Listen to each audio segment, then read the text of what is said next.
গাড়িতে গান বাজছিল আর সে নাচবে না তা তো হয় না, তাই সে গানের সুরে সুরে এমনভাবে নাচছিল। আর নাচার কারণও তো আছে, কারণ আমরা যেহেতু স্পেশাল একটা জায়গায় যাচ্ছি, মানে ঈদের দিন বিকেলে আমার ভাগ্নি জামাই আমাদেরকে বলল আপনাদেরকে একটা স্পেশাল জায়গায় নিয়ে যাব।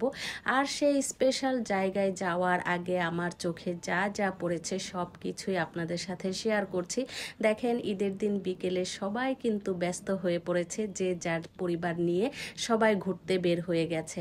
আর ঈদের দিন বিকেল বলে কথা, যখন আমরা বাসা থেকে বের হয়েছি তখন তো বুঝতে পারিনি এত মানুষ হবে, সবাই সবার জায়গা থেকে এত সুন্দর জায়গায় চলে আসবে। যাই হোক, আমরাও কিন্তু শেরোলাবাড়ি ব্রিজের কাছে চলে আসছি।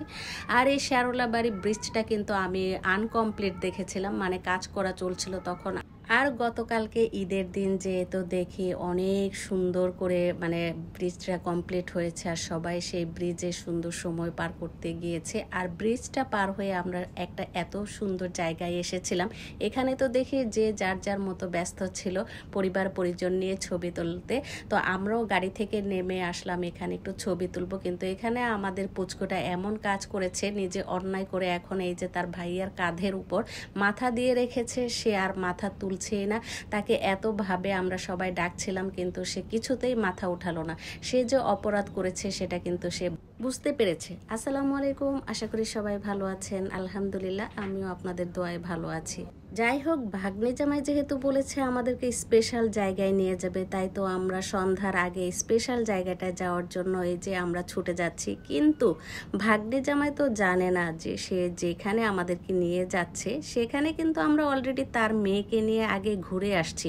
কিন্তু সে যখন বলল আমাদেরকে স্পেশাল জায়গায় নিয়ে যাবে, তাই আমরা তাকে বলছিলাম তোমার আগেই তো আমরা এখানে ঘুরে আসছি। তো যাই হোক, সে যখন ইচ্ছে করেছে পরিবার আমরা সবাই মিলে একসাথে সুন্দর একটা জায়গায় যে সুন্দর একটা সময় পার করব, তাই তার ইচ্ছেতেই কিন্তু আমাদের আবার দ্বিতীয়বারের মতো এই জায়গাটায় যাওয়া।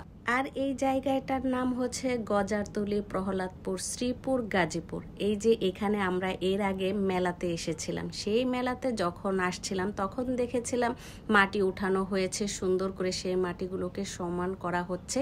আর এবার দ্বিতীয়বারের মতো ঈদের দিন এসে দেখছি ইট দিয়ে সুন্দর করে রাস্তাটা তৈরি করা হয়েছে।